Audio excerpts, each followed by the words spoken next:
Hello, আসসালামু আলাইকুম। সবাই কেমন আছেন? আমার ভালোবাসার বন্ধু বান্ধবী গান্ধারা সবাই আপনাদের দোয়ায় আমি আলহামদুলিল্লাহ রংপুরে আপা ভালো আছি। আজকে অফিসে যাওয়ার জন্য বাসার কাজ সব শেষ করে বেরোই পড়লাম। ফাইনালি অফিসে যাব। টাইম টু টাইম না বেরোইলে গাড়ি ধরতে পারি না, পরে লোকালে গেলে অনেক কষ্ট হয়, লোকালে অনেক ঝামেলা। এই জন্য ফাইনালি গাড়িতে যাচ্ছি সবাই মিলে। পরে কিছুক্ষণ রাস্তায় জ্যামে একটু ছিল, জ্যামে থাকার পর ফাইনালি আসলাম অফিসে আসার পর কিছুক্ষণ ডিউটি স্থানে বসে থাকলাম। ডিউটি স্থানে বসে থাকার পর এক ভাই আমাকে বলতেছিল যে এক ডাক্তারের খোঁজ করার জন্য। পরে আমি ডিউটি স্থান থেকে কিছুক্ষণ ডিউটি করা অবস্থায় এক ভাইকে বসে রেখে আমি আবার মেডিকেলে আসলাম। মেডিকেলে অভ্যর্থনা কক্ষে জিজ্ঞেস করলাম যে নাক কান গলার ডাক্তার আছে কিনা। উনি বললো হ্যাঁ আছে। পরে উপরে যাচ্ছিলাম ডাক্তারের কাছে, ওখানে নাক কান গলা স্যারের কাছে গেলাম। ওখানে স্যারের সাথে কথা বললাম বিষয়। ওখান থেকে বসে থাকার পর ওখান থেকে আবার আসলাম, নিচে যাচ্ছি। 2 তলা থেকে নিচে মেডিকেলে নামে একজনের জন্য ওয়েট করতেছিলাম, এক ডাক্তারের জন্য। সে স্যার এখনও আসেনি। পরে দেখলাম যে হ্যাঁ আসছে।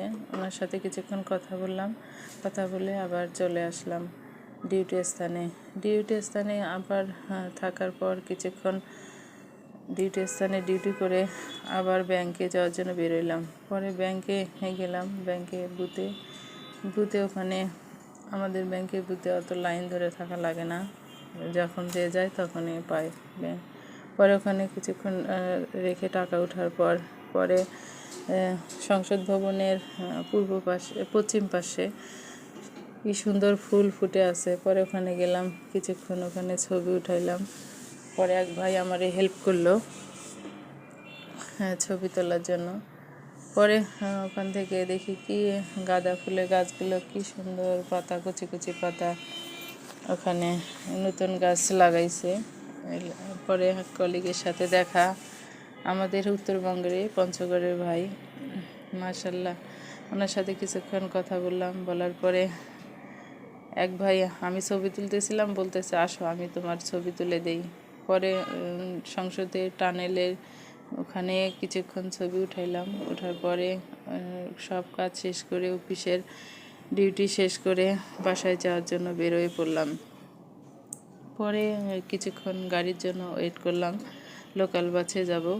পরে ফাইনালি একটা গাড়ি পাই, গাড়িতে উঠে যাচ্ছি, লোকাল বাসে উঠে বাসায় বেরোচ্ছি। পরে বিজয় সরণিতে দেখি কি সুন্দর গোলাপ বিক্রি করে, ওখানে দেখে ভালো লাগলো। পরে আসার পথে দেখি স্টুডেন্ট কি সুন্দর আড্ডা দিচ্ছে ছেলেরা, ভালো লাগলো। পরে ওখান থেকে একটু ছবি নিলাম।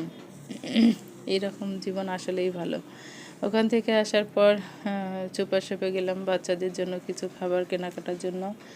পরে কিছু নিলাম, আবার আসার পথে কলা নিয়েছিলাম, বাচ্চার খাবার কিছু কেনাকাটা করে ওখান থেকে ফাইনালি বাসায় আসলাম।